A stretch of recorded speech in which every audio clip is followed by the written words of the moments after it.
All right, there is a patch incoming today. We'll talk about that. But more importantly, we're going to go over the kit to Shadow King. We're going to talk about some of the details for unlocking Shadow King and the Astral team. They're going to be reworks to Doctor Strange and Moondragon. We're going to get 2 new characters to the game to go on this Astral team. X-Men, Emma Frost. We'll talk about that. And then also the Ancient One. First things first, they're going to be a patch starting today. And what happens in patches in Marvel Strike Force is there's usually a pre-download of the patch that goes out in waves. And I don't know what that's going to look like. It might be Android users on one day, iPhone users on one day, whatever. But they do it out in pieces. And then on a specific date and time, all of them get turned on. And that typically has been on Wednesday, but that is always subject to change. Now, the thing that is interesting about the loading screen artwork for me is that it does not have Agatha and it has Morbius. I think that means one of 2 things. I think that maybe Morbius was supposed to be the reworked character instead of Agatha, and then they changed it to Agatha after this artwork was already created. Or secondly, which I don't think as much as an option, is that something is going to happen with Morbius. We will have to see. Now, let's get into some of the details of the Shadow King and his kit. Very cool. Has a possessed mechanic that he has on spawn that goes to another astral character when he dies. And this is kind of a big deal. He has the ability to get rid of trauma. So just like in-game Thanos has the ability to reduce the positive effects on the other team down to 0, effectively getting rid of Safeguard, Shadow King has the ability of reducing negative effects for his allies down to 0, effectively getting rid of trauma. And he cannot be stunned or put trauma while he has the possessed mechanic. The next legend, after traversing the post-apocalyptic wasteland to recruit the services of Old Man Logan, we're heading to the astral plane to search among the darkness for the next legend, Shadow King. The infamous multiversal manifestation will lead the astral team into battle, where they specialize in battle world missions and punch holes through top Alliance Wars teams. And every single one of his abilities has a boost that happens in Battle World. And then there is an awakened ability for every single one of his abilities that gives that Battle World buff to Alliance War. I don't know. I don't know how I feel about that. I mean, I don't know if I'm going to like Battle World more than Alliance War. I kind of like Alliance War. It's like one of my favorite game modes. And if I want to use them in Alliance War or get the most out of him in Alliance War, I'm going to need the awakened abilities. We're going to see. Fighting along Shadow King will be Emma Frost, X-Men, Ancient One, along with the updated Doctor Strange and Moondragon. We'll go through the Astral team in an upcoming blog, but today we'll take a first look at the legendary Shadow King. We're going to go over his kit. We don't have any reworks for Doctor Strange or Moondragon in this video today. My suggestion is to wait and see what those reworks before you expend your valuable resources on those 2 characters. If you have an abundance of a certain resource and you want to upgrade them to the level that you feel comfortable, you know, I did that. I took them up to a level where I had an abundance of resources, but everybody's in a different place in the game. And, you know, if you want to wait and see, there's no harm in that. Now, X-Men, Emma Frost will be super annoying if she does not have the X-Men tag and she only has the Astral tag. If she has the X-Men tag, it's going to make her useful with characters like Nightcrawler and Gambit, where some of their abilities affects X-Men, specifically Nightcrawler. His special, which gives turn meter to X-Men, which I remember thinking, oh, that's cool. Nightcrawler's cool because it says X-Men instead of Extreme X-Men. And then he also gives max health on his passive, so does Gambit. And it looks like a lot of Forge's kit works with X-Men. And then there's other X-Men that do things too. But if Emma Frost just has the Astral tag and does not have the X-Men tag, that's going to be beyond annoying. Ancient One.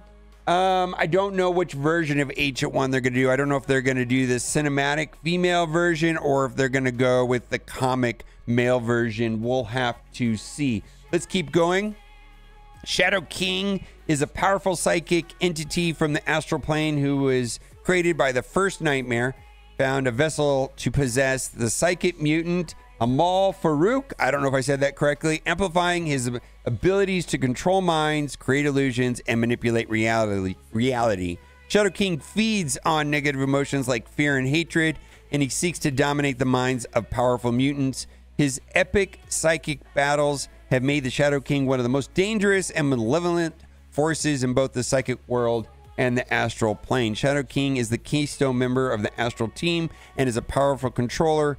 He's an absolute nightmare in battle world missions, and each of abilities can be awakened to unlock Alliance War bonuses. We're going to go over that. Basically, the battle world buffs are tied to the awakened if you want to use those battle world buffs in Alliance War. He curses his enemy with a slew of negative effects, including blind with his basic, along with a combo of trauma, ability block, and defense down with his special. And then this is the whole selling point of this guy. His ultimate features a mechanic that reduces the duration of negative effects on himself and allies, effectively clearing trauma. Possessed mechanic. Actually, there was a similar mechanic to this in Star Wars Galaxy of Heroes, so I'm kind of excited to see this here. Shadow King features a new effect that's sure to haunt enemy teams possessed. He spawns with possessed, and while possessed, at the end of his turn or when any non-summon ally uses their ultimate ability, so when anybody on the team other than summons use their ultimates, he attacks the most injured enemy for piercing, drain, and steals a portion of the target's max health. Not a lot, it's like 5% to heal himself. He then fills his speed bar and clears the negative effect. While possessed, Shadow King can't gain trauma or stun. So this is going to make it tricky to control this ultimate from going off and getting rid of trauma, because he himself, while possessed, can't gain trauma or stun.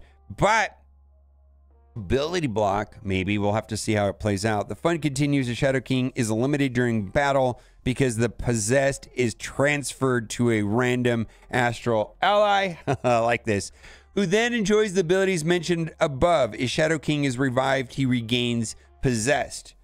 Pretty cool. All right.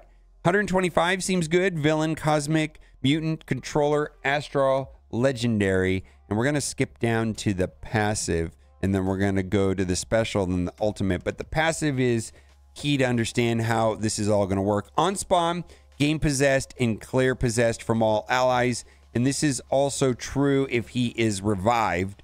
When this character or when any astral ally has possessed, at the end of that character's turn, or when any non-summoned ally uses their ultimate, so when anybody on your team uses an ultimate, attack the most injured enemy for piercing, drain, and steal 5% of the enemy's max health, and redistribute that to the possessed character. Then get some speed bar, possessed character speed bar by 15%, and clear one negative effect on the possessed character. And then characters that have possessed cannot gain trauma or stun. When a character that has possessed dies, apply possessed to a random astral ally, and then in battle world, enemies cannot spawn with immunity. The awakened ability will add the word "and war."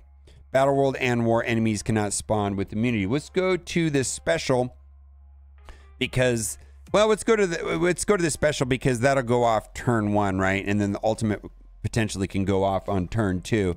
Special Shadow Ball 5/5. Apply to evade and offense up to 2 turns to all self and all astral allies. Boy, that would be way more plug and play viable. It feels like so far Shadow King seems tied to the team, but it mentions astral allies, so that won't work with just allies. Flip all positive effects into negative effects on primary and adjacent targets, so positioning is going to matter. Attack primary target for damage. Apply trauma for 2 turns. Ability block for 1 turn and defense down for 2 turns. Trauma plus ability block is powerful. In Battle World, spread all negative effects except stun and trauma from the primary target to all adjacent targets. And then the awakened ability is going to add in Battle World and War to that ability right there.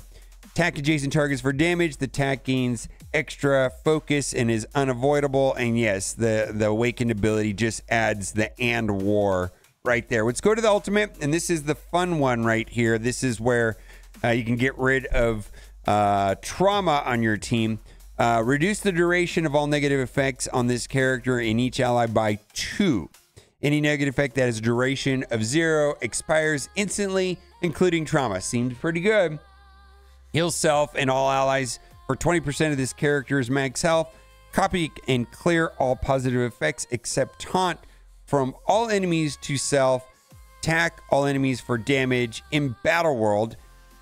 And then this is going to add the and War if awakened. Prolong the duration of all negative effects by 1 for all enemies.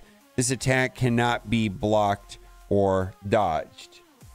Seems pretty cool. Seems pretty cool. Doesn't feel as plug and playable as Mephisto or Odin.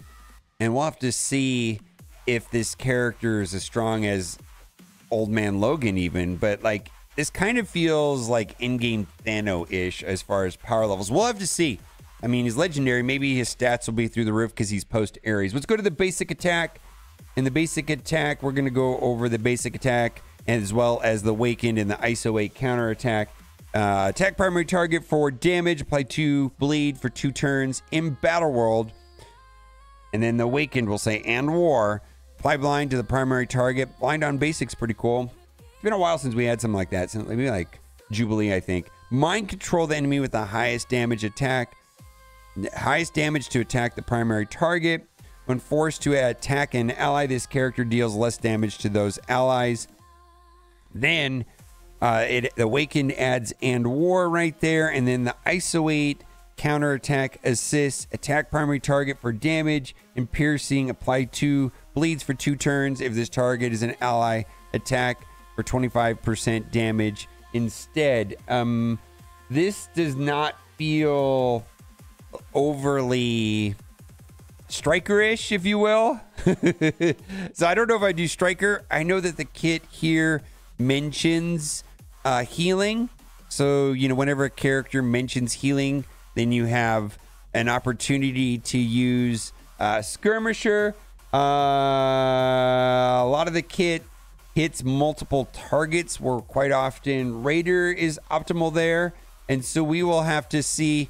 Well, the healing is for healer, and then all the negative. What am I thinking? Healers for healer. There's healing on this kit, so maybe you want to do healer. But there's also a lot of negative effects being applied, and we'll have to see what his focus and resistance looks like, because then there's an opportunity for skirmisher, and then because he hits multiple targets, he could be Raider. So I think it could be skirmisher, Raider, or healer. We will have to see. Not much more on this post other than this little blurb right here. Battle World prep. Shadow King and Astral will put a serious dent in Null's forces, but you'll need a powerful roster to thrive with your alliance. Be on the lookout of upcoming events with offers to power up the following teams to aid your Battle World strategy. So it's suggesting that these teams here are going to be optimal inside of Battle World. I mean, that's the way I read it. Mercs, Out of Time, Superior 6, Illuminati, Cabal, all of those are very useful teams. Power up these squads now to ensure you can eliminate enemy waves and reach the boss for the final battle. And show this one loading screen right here of Blade. Looks pretty cool. And before we wrap up the video, I got a hold of this whole issue with Captain Britain. Captain Britain's not required for next legendary event. The event will not be tuned around Captain Britain, and that you should be able to use a 3 yellow star Captain Britain. And specifically, the question is, if I unlock Captain Britain at 3 yellow stars, can I use in the next legendary event?